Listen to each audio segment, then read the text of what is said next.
And he's loose again. Edwards off the ring. Bumped it back down to Edwards. They hand it off to Johnson. Boise State has won. Right now, and they take a downfield shot. And the catch is made. It's Riley Williams. Goes for the free. Touchdown.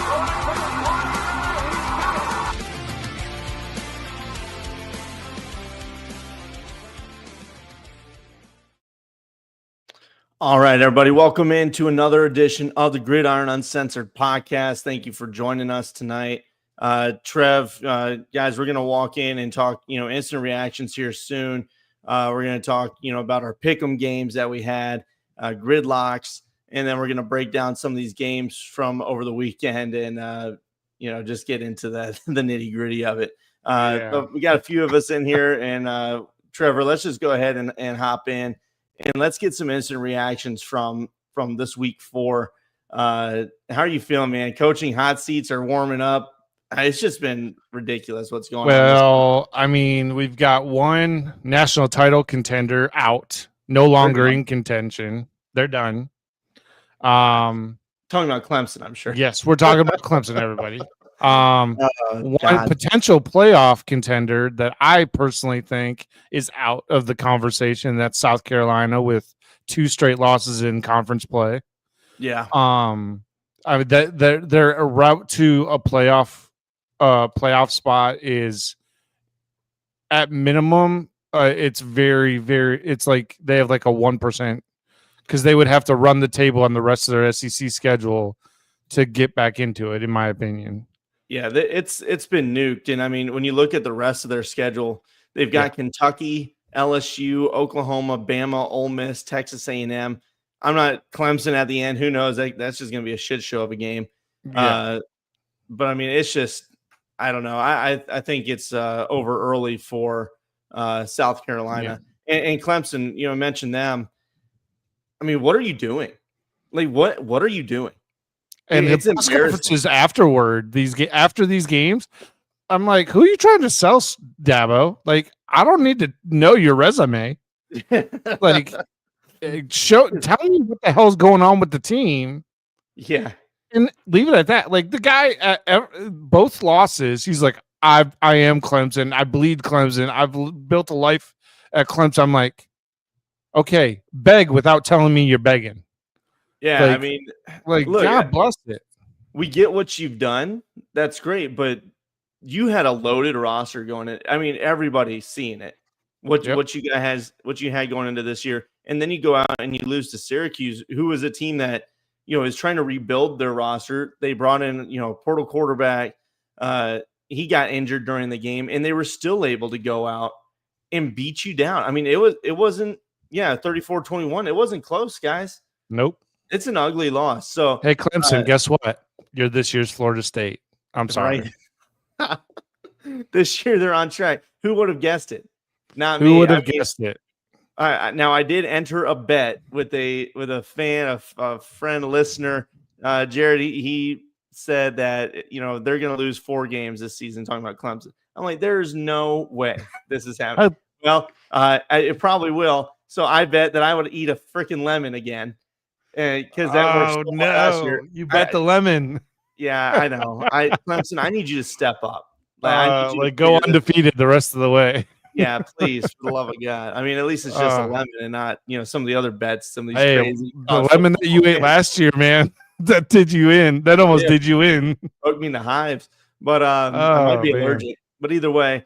Clemson. And then Gundy, obviously, Oklahoma State. That's a train wreck, and it's time for a change because we all want to see Oklahoma State be good. Yeah, because that atmosphere that they have down there is just in Stillwater is phenomenal. It's just the team's just not there. Yeah, I mean, you can't go out and lose to Tulsa like that. Yeah, no. I know that your starting quarterback on the season, he got hurt early. But at this point, it doesn't matter anymore. Flores is out there. The team's just not playing well. The tackling is atrocious. There's no physicality. This is a coaching malpractice. I mean, it's bad.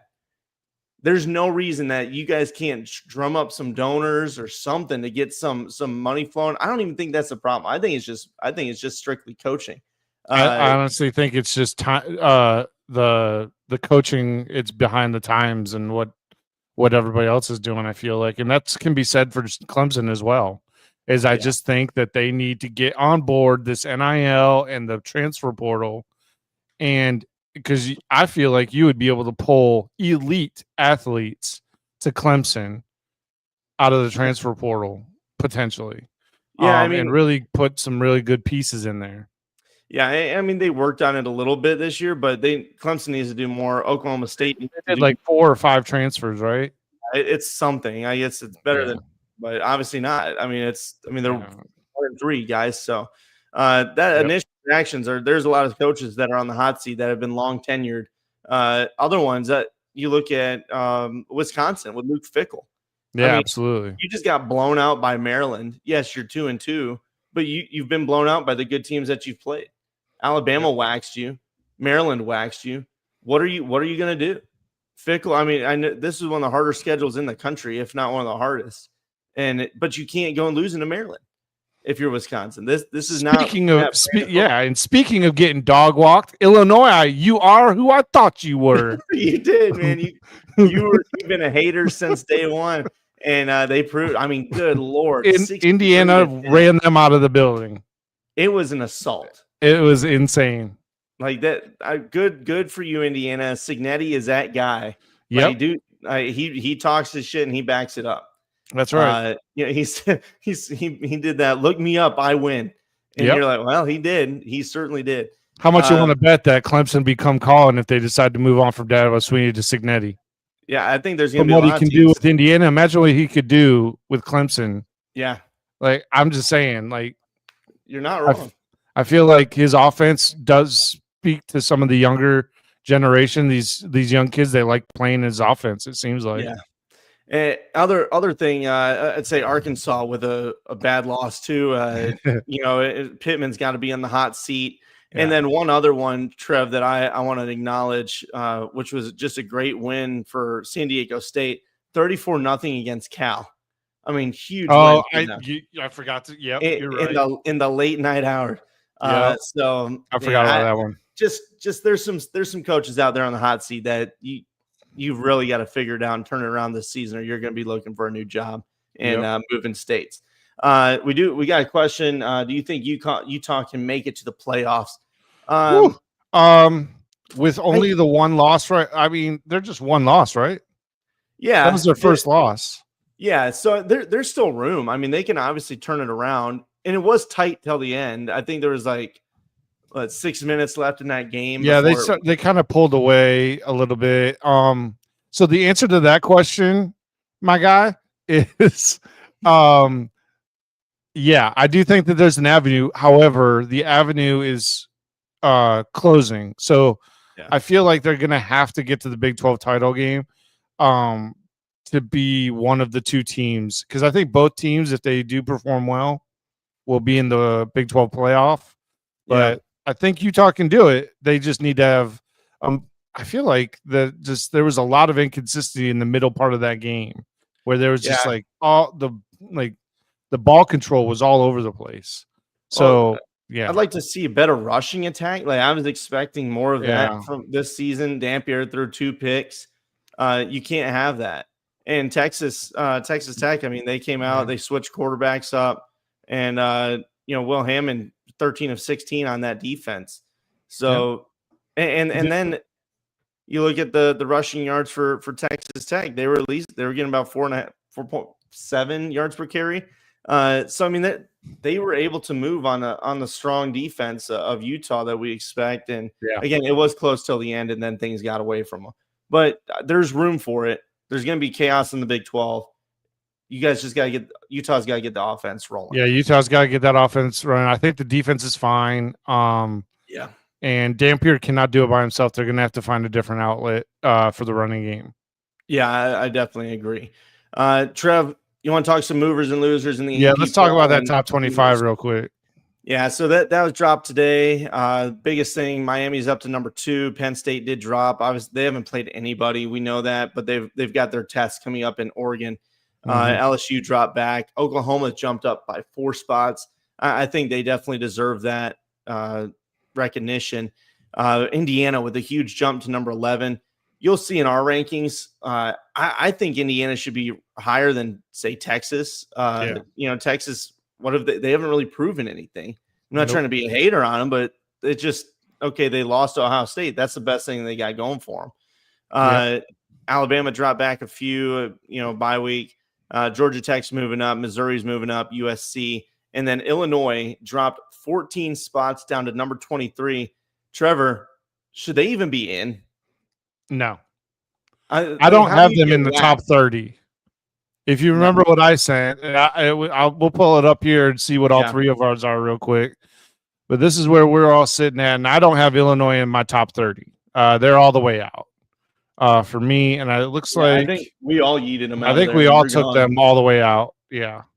I liked Illinois. I like their returning production. I do like their quarterback. But what just happened there was a total evisceration of that team. And they don't deserve to be anywhere near it until they figure out how to play football again and prove to everybody that they're worthy. But I also do, give Indiana props because they look like a complete team. This Illinois team is probably going to be an 8-win team. And you're looking at an Indiana team that just smoked them like a cheap cigar, man. It was bad. So I am really looking forward to Indiana going up against some of the big dogs and seeing how they perform and everything like that. So, I mean, Mendoza had a hell of a game, so we'll see. But those some of the movers and losers from the AP poll. Auburn dropped out. I thought they probably could have stayed in. Mississippi State's right on the edge. Same with Utah, South Florida. Arizona State's creeping up, and Memphis as well after a win against Arkansas. Trev, you showed our one rankings. If you want to show our top 25, if you got it. Here's the composite. So that's our composite. You can see, Illinois, they're gone. A little more respect for Indiana there. LSU's at 5. Miami's up at 2. So that's kind of similar. Florida State's up at 6. Missouri getting some love there at 16. They could probably be higher, but we're still, I guess, just wanting to see a little bit more. I guess we lost a lot of respect for South Carolina. Texas, we dropped them back a lot further than what others have them. Again, we need to see it. We need to see if they've been able to figure it out and actually show that they are what everybody initially thought they were this season going into it. So let us know what you think. These will be posted, Trevor, in the morning on our socials. After that, guys, let's get into some of these games and talk about the battles from this weekend. The first one that I've got pulled up, Trev, is the Miami versus Florida game. Miami ended up winning 26-7. Really, the fourth quarter was where they pulled away, kind of like the Texas Tech game. Yeah. What were any takes on that one? How are you feeling about that? Florida, they're 1-3. People are thinking maybe they could, be a surprise team.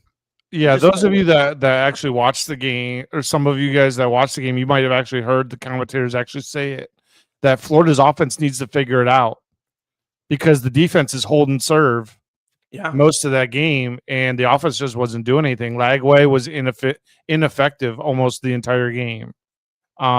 He looked very slow. He didn't look like himself. Like, he didn't look like he had his feet underneath him very well. I don't know. Yeah. That's just me speculating.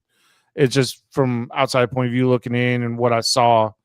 He just didn't look like he was 100%. Yeah, I agree. 12-23 is not going to get it, but the defense is there.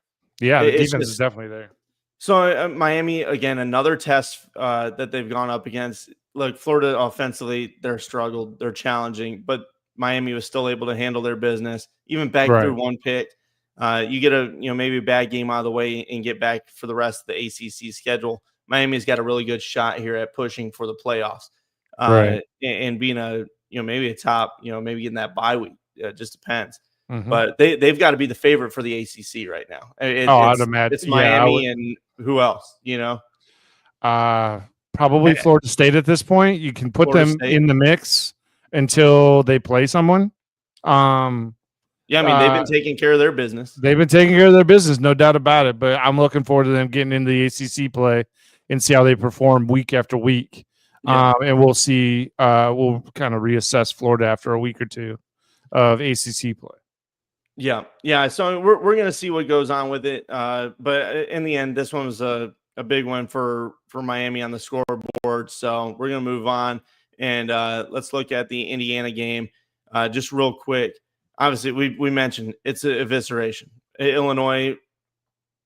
I mean, what happened? You can't run block. You can't pass block. The defense got a hold of you. The whole thing was just bad. So again, props to Indiana. There's not much really to say about it. It was an ass kicking. Look, at the end of the day, this is what I've been saying since he left Wisconsin. The worst thing he ever did was leave the head coaching job at Wisconsin. Bielema has been mediocre or poor at coaching ever since he left Wisconsin. And I just don't think he's ever going to get back to where he was with the situation that he had with Wisconsin. So with that said, I mean, I think he got out coached 100,000 over the like it wasn't even close.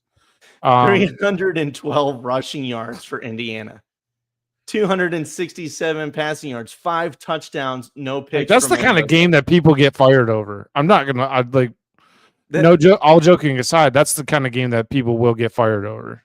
Yeah, that's like playing college football 26 on what? Not varsity. Yeah, on varsity and just I don't know, not Heisman. Obviously, that game, the amount of picks I throw. But I don't know, man. When you look at Illinois on the other side of it, you're averaging 0.1 yards per carry. Yes, that is sack. Is in there too, but I don't give a damn. That does not matter. I'm just going to say this is that I think Illinois' chances of making it to the playoff this year are slim to none with that kind of performance. This is a game that can knock you back and you cannot recover from. That's right. So you're about to learn a lot about this Illinois team and the leadership. There's a lot of returning production on it. Senior leaders. Sure was. If they fold right here, their season could absolutely fall apart, and they're definitely outside of playoff. This was a team that had playoff aspirations. They wanted to be, maybe backdoor in or I don't think they expect to be in the Big Ten championship necessarily, but at least be in the hunt for it. And in turn be in a playoff hunt. So yeah, I would say that judging by how confident Cignetti was going into the game, and then at halftime, basically saying he wants his offense to score more points, and they certainly did. That I think he has this take no prisoners mentality, and I love it. He came from that.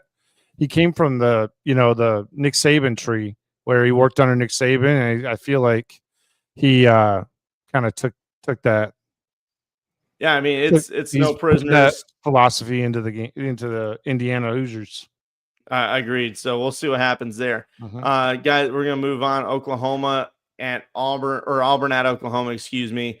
Tight game, funky game, a lot of sloppiness early, but really the defense for Oklahoma delivered this game for them. I mean, I think it was 9 sacks total when I looked at it, and just impressive from the defense. Mateer still did what he does: 271 yards, 1 touchdown. He didn't turn over the ball. He did enough on the ground. It wasn't like what we saw in the Michigan game where he ran like crazy. Yeah. It was only 29 yards, but he still got a touchdown. But again, the defense, Trevor, story of this game for Oklahoma. Jackson Arnold wasn't bad, but it wasn't enough. It's just not enough with him, and it hasn't been.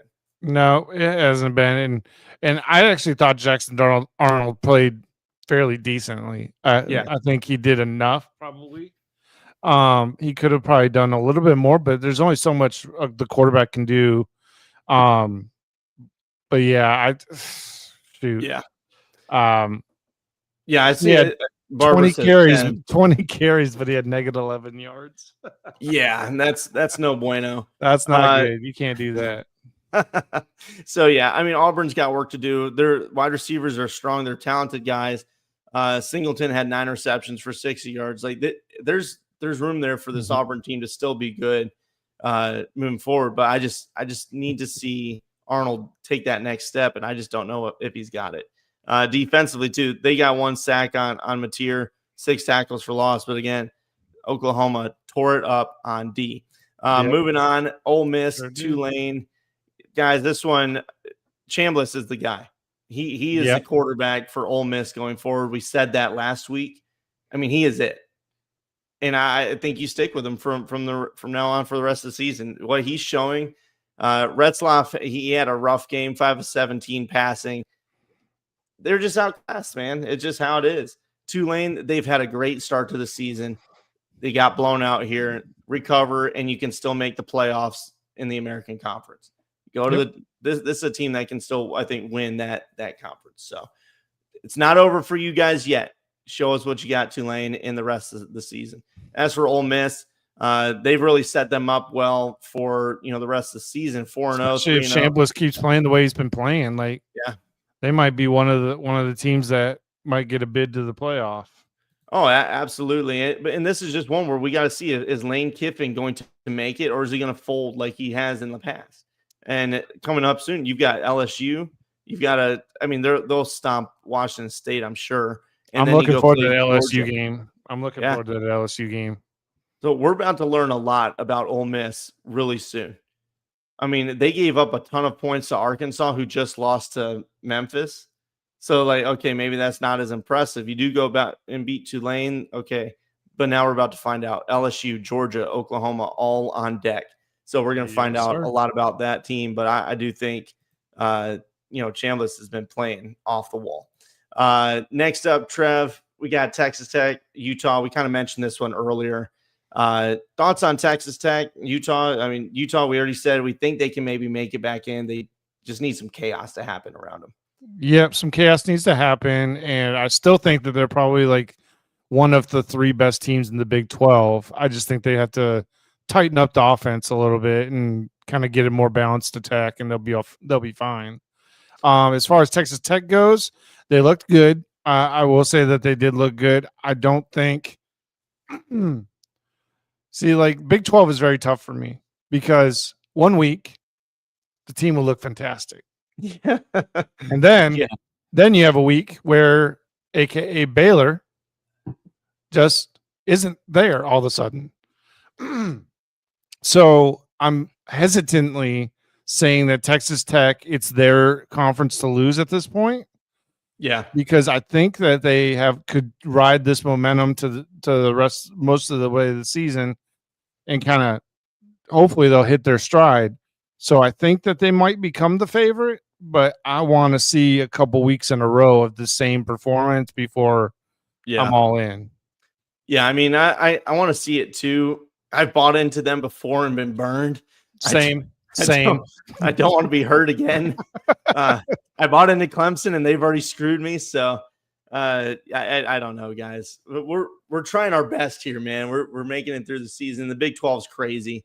Anything can happen in this conference.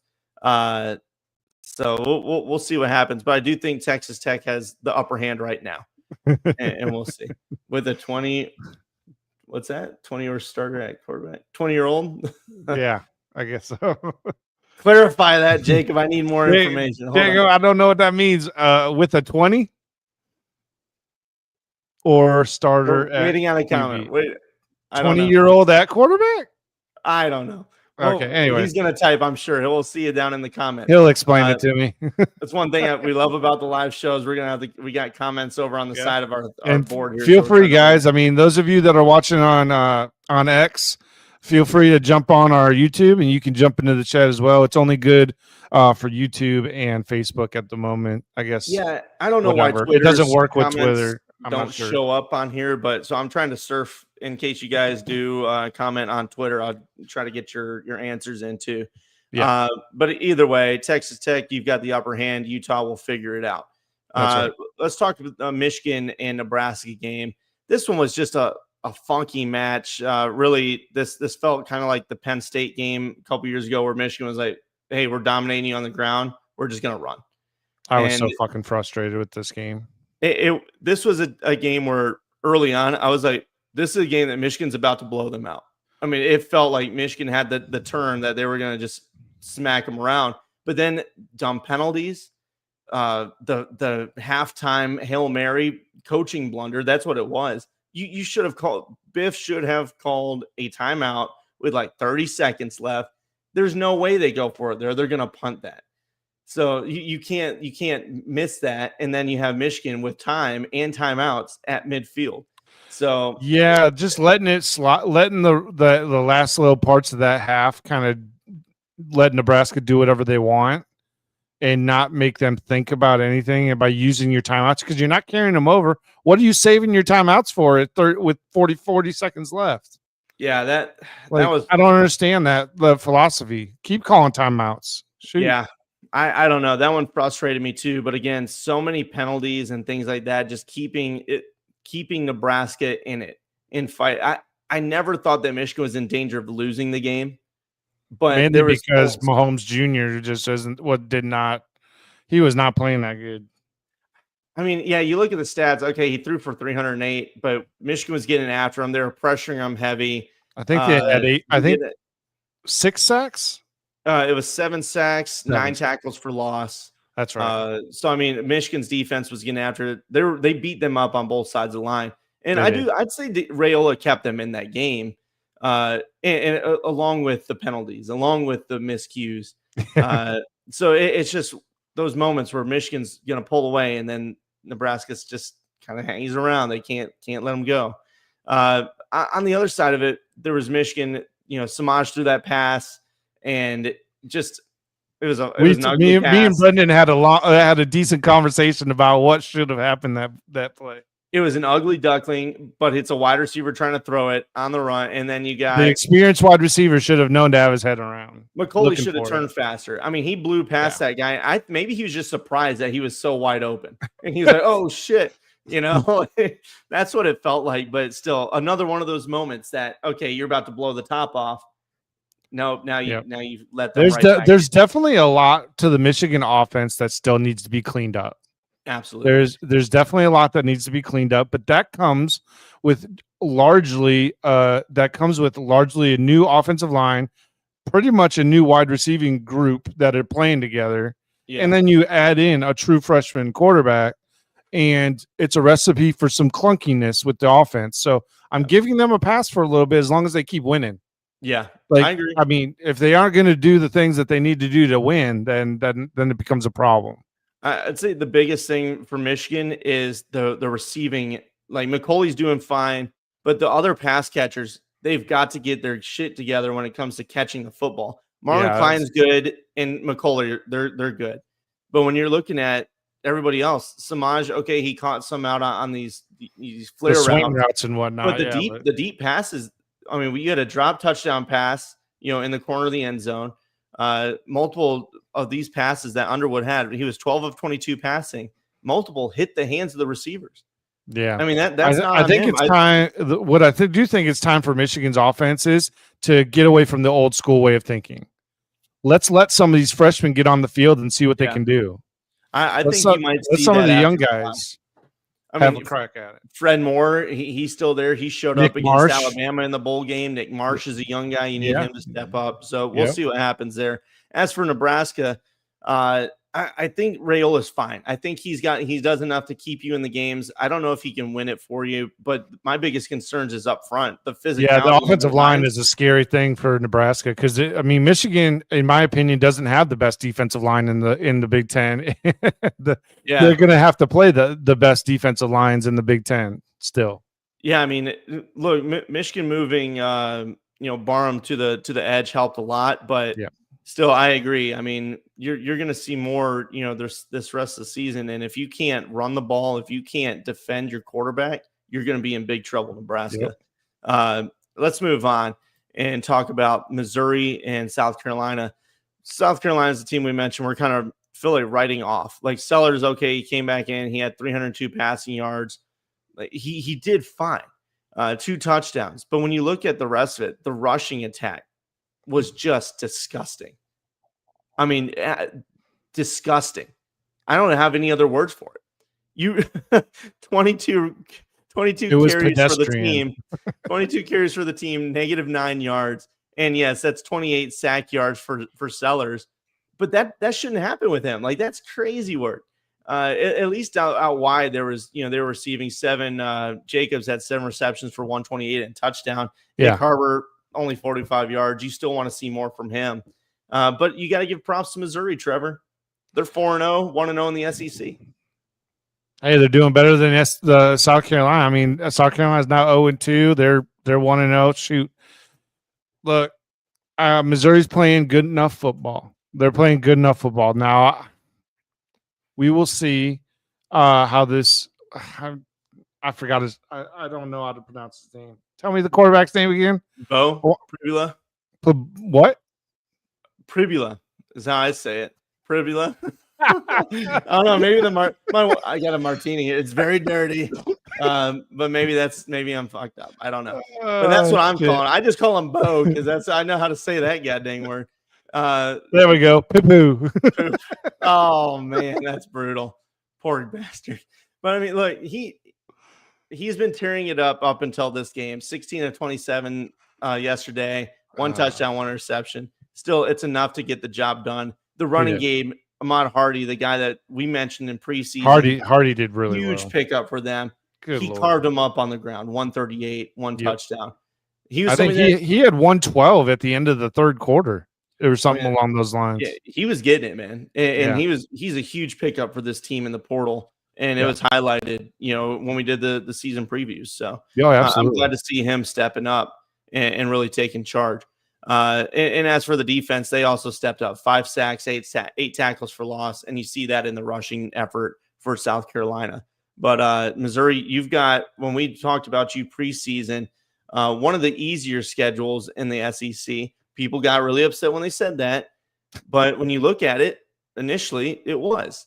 But now you got Vandy that's been coming on still. They're showing up. Mississippi State, that's a team that we have ranked. So maybe this schedule is going to be a little bit more tough than what it looked like initially in the preseason. Arkansas's, they're whatever.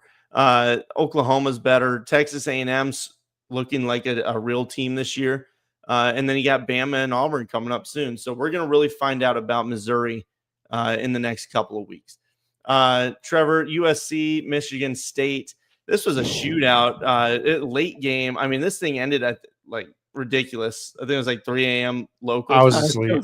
I know I was asleep. But I mean, geez, Pete, yeah, I passed out. I tried, man, and I was like, I'm cooked, man. I had too many what's it called? Old fashions. But either way, 45-31 for USC, 4-0 for that team. Maeva, 20 of 26, 3 touchdowns. Childs, he had moments of looking really good. Trevor, what are you thinking about this game? I mean, it was a large spread. They did cover. Yeah, they did cover for sure. And I honestly think that this is a great building block for Michigan State. Yeah. Because they had Amari Kelly. He's a senior, but I mean, he went off. Like, he had a great game. Yeah. So I feel like there's a lot of good takeaways.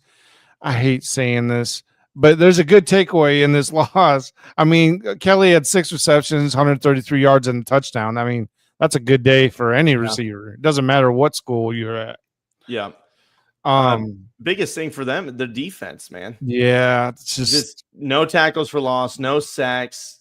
Okay, you've got some, guys making plays out of corner, but in defending the passes. But when you look at it, too many guys are getting way too many tackles. You're on the field a lot on the D, and you're just giving up points left and right. So that was a problem last year. It's going to be a problem again for the rest of the season. And at Michigan State, when you're looking at their schedule and who they have coming up, they have Nebraska next. So I mean, if Rayola, might throw all over them too. Thank God you got UCLA coming up. That should be a win. Michigan State, don't blow that one. But then you get into the meat of this thing: Indiana, Michigan, and what Indiana just did to Illinois. God help them if Cignetti's like, I'm just going to tear this thing up and try to score 100 points. And then you got Michigan, Minnesota, Penn State. So we said there's room for a bowl game here for Michigan State, but you've got to pull it together. You cannot lose to UCLA. You can't lose to Minnesota, who's kind of having a rough season. And then even a Maryland team at the end there could knock you out, and they're playing really well.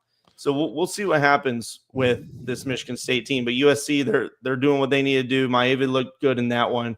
Granted, it is that Michigan State defense, so we'll see how they do when they play tougher competition. Last one, Arizona State, or I guess we got 2 more. Arizona State, Baylor. This was a tight one down to the wire. Robertson, I love that dude at quarterback, man. He can just sling the football. He's smart with it.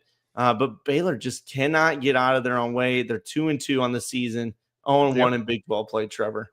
I Are was they done mad. I was mad. The one time I picked Baylor to win, Yeah, I know. they just let me down. I was like, I'm going to give you badly. another chance. I think you'll be able to do it. The passing game is just so lethal. Mm-hmm. And then I don't know. They just can't get out of their own way defensively. Like I said earlier, Actors the rough. Big 12 is the most unpredictable conference out of all of them. It is. It really is. 1 week you think you're going to get the team, you think you're going to start seeing consistency, and the only team that shows consistency is Oklahoma State, and they are consistently bad. So that is about it. I was like, hold on, where the hell are you going with it? Yes, they suck. But no, I mean, Arizona State, it was kind of like last year. They start off and they had a struggle game against Texas State. And I was like, okay, they're not going to do anything. This is going to be a rough season for Arizona State. Then they go on, they win they turn it on. Levitt really steps up. Yep. And maybe we're seeing this again where they had a slow start. They lost to Mississippi State. And then now they're starting to get back into who they are. Sam Levitt had a good day, a 221, 1 touchdown. Riley Brown had a good day. Mm-hmm. I want to see him used a little bit more in the passing game, but he still had 23 yards receiving. Yeah. But then the defense, 2 sacks, 5 tackles for loss, and that's the stuff you need to see. And that's a good point when you're talking about Oklahoma State or Baylor. If they have another loss, fear the team that doesn't have anything to lose. Very true. Very true. And like that's how it was last year with Arizona State. Right. Nobody trusted them or respected them, and look what happened. So Arizona State back on track. They're in the outside looking in on the AP poll, but for them, just win in advance. That's all you need to do at this point. And Baylor, it's getting late quick. You guys have a lot of talent on this team. You got to figure it out if you want to be in the Big 12 champ. Absolutely.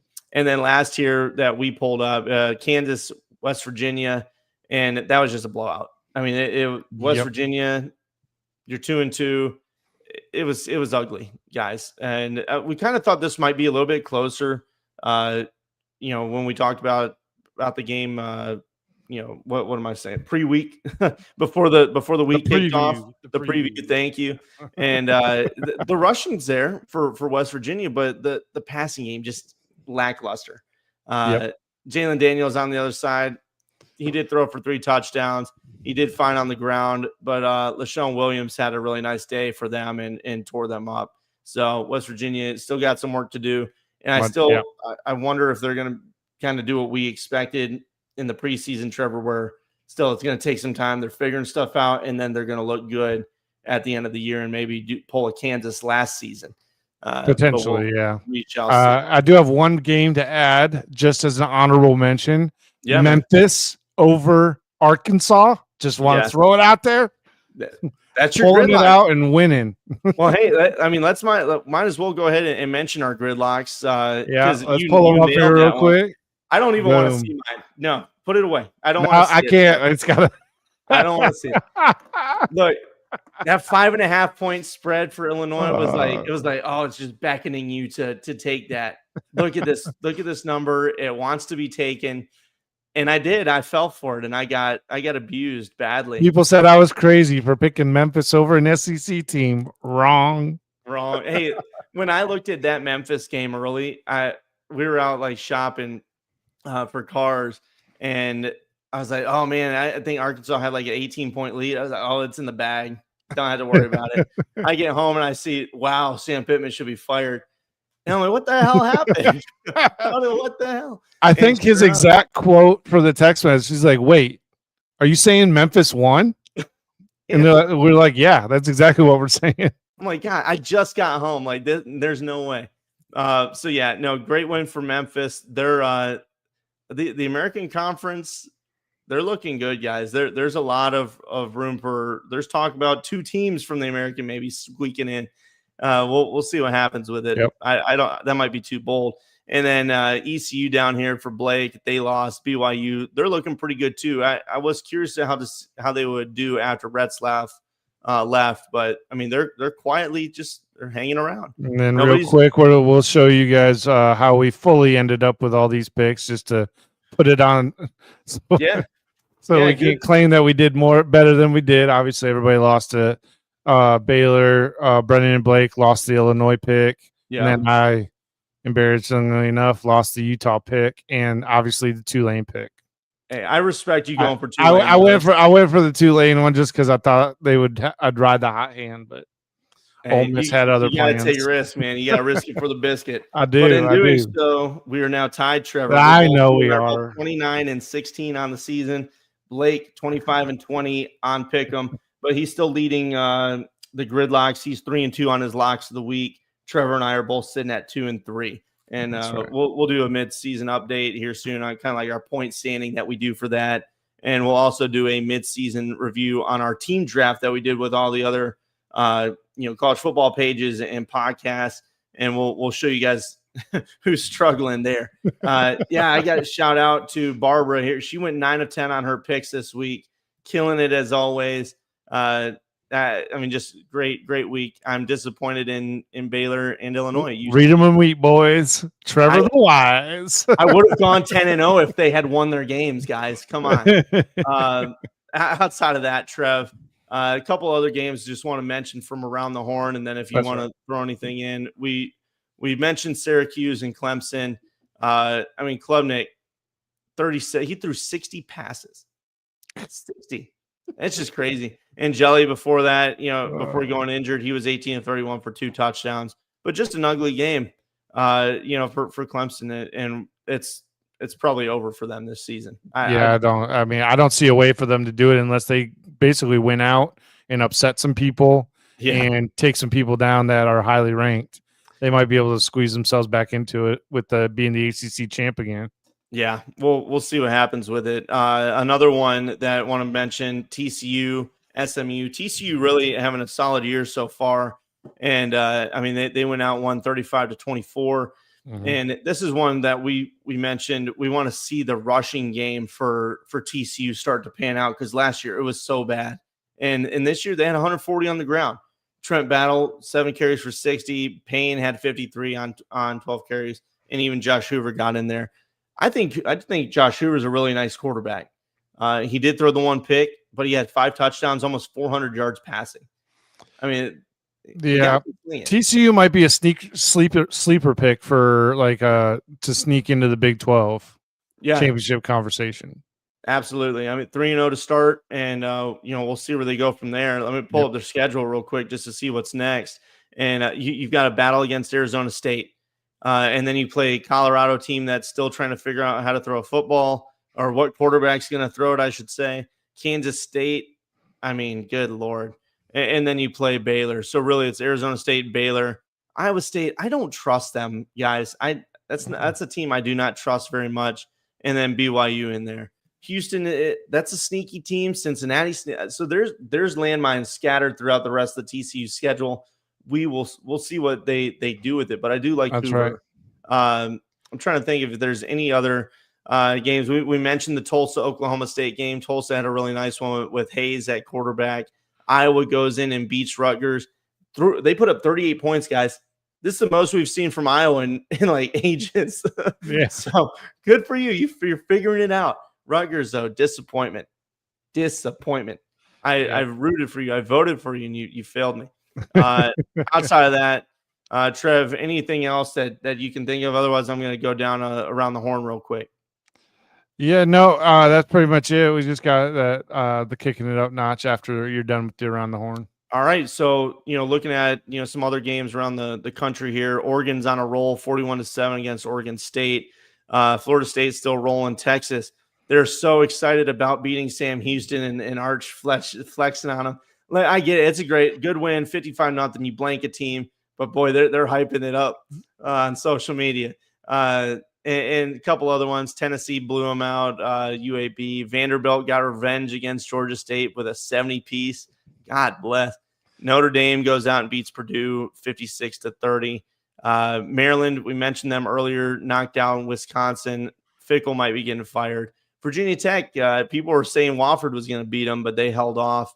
Louisville, they're sitting there quietly 3-0. Nobody's really giving them any respect. I know they beat Bowling Green, but still, that's a team to watch. UNLV, though, 4-0. That's a team that everybody in the offseason, like, we don't know what's going to happen with this squad. So much overturn, so much changeover with the staff. Dan Mullen's got them at 4-0, and they beat Miami, who is now 0-3.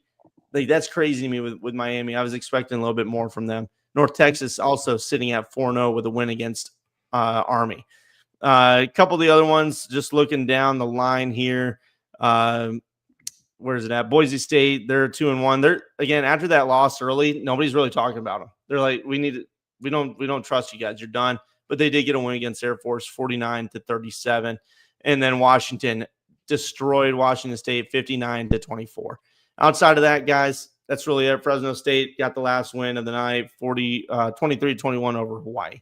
So, Trev, with that being said, let's look at our kicking it up a notch players, team of the week, and then the fan vote as well. Trev, who'd you pick, man? Let us know. I went with Mendoza, going 21 for 23, or 267 yards, 5 touchdowns in the absolute dismantling of Bielema's Illinois Fighting Illini, who are no longer fighting it anymore. Yeah, they got, and then obviously the team for me, just because I'm staying on brand with that, because they were not someone, even though I picked them to be my gridlock, I was not exactly confident in that pick, but they came through for me, and they overcame beating an SEC team that they were at. I think at kickoff they were over a touchdown underdog. Yeah, they had a good. I think it was like a 9-point spread. I'd have to double check. Well, no, what was it on the gridlock? It was like 7.5 at the time when we did our preview show. That's right. I think it opened up a little bit bigger than that, if I can't remember. But either way, great win for that Memphis squad. Yeah. I went with Damon Williams. I know Washington State is a shell of themselves, but still, he threw 16 of 19 for 298. He had 4 touchdowns, 13 carries, 88 yards, 1 touchdown on the ground. And then for team of the week for me, I had to go with San Diego State. Cal was hot. They just beat Minnesota. They were talking. The Calgorithm was going on Twitter again. The woke mafia was out, and San Diego State shut them up, put it down, and really put them to bed. So that's who I'm going with. As for Blake, he went with Mendoza as well. Trev, I mean, it's hard not to pick him. Just a hell of a game in a big battle. Great game from them. And then he picked Texas Tech as his team of the week. Again, quarterback change up. They were able to pull away at the end and seal off a big win in Utah on the road. Trev, fan vote. I like these picks right here. Obviously Indiana, with a big win. So Mason Thomas, 4 tackles, 2 sacks, sealed victory versus Auburn.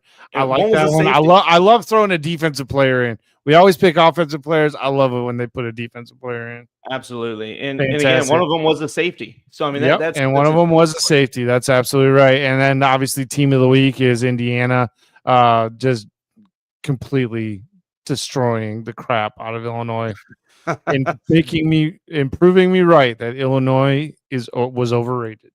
They are who he thought we were, or something like that. They are who we all thought he was. I don't know. It's the martini, baby. I don't know. My wife made me one, dropped it off. It was like right on the corner here. Very nice. I appreciate it. But either way, that's our teams of the week, players of the week, and then of course the fan vote. We do appreciate you guys commenting on those posts. It helps us, really try to see what the fans are thinking. And the more comments, the more we can actually, get an accurate picture here. So we do appreciate those comments. But guys, that's really it. I mean, it was a crazy week 4. Teams are on the, are starting to separate themselves. Coaches are on the hot seat. Yep. It's about to get really interesting. There's obviously for the ones off there, we'll have the non-conference games, but generally speaking, we are all about the conference play now. Yep. This is where it really does matter. Absolutely. But buckle in, guys. It's about to get nuts. And, that's right. We're all about the chaos, except for if it's against our team. So we hope you guys have a great night. Make sure you guys check out our socials, down there, Substack, Instagram. We're trying to get better at posting on there, but we're figuring that out. Outside that, Facebook, if you want to comment live, if you're watching on Twitter, follow us on Facebook, follow us on YouTube, and you can comment, and we can see your comments on the side here, and then we can interact with you. That's right. All right, guys. Well, we hope you have a great one. Trev, any closing remarks? You done? Take it easy. We appreciate y'all joining us tonight, and we'll see you this week for the preview, and then next Sunday we'll see you again for the live show. Absolutely. Every Sunday at 8. We'll see you guys. Right. Take it easy.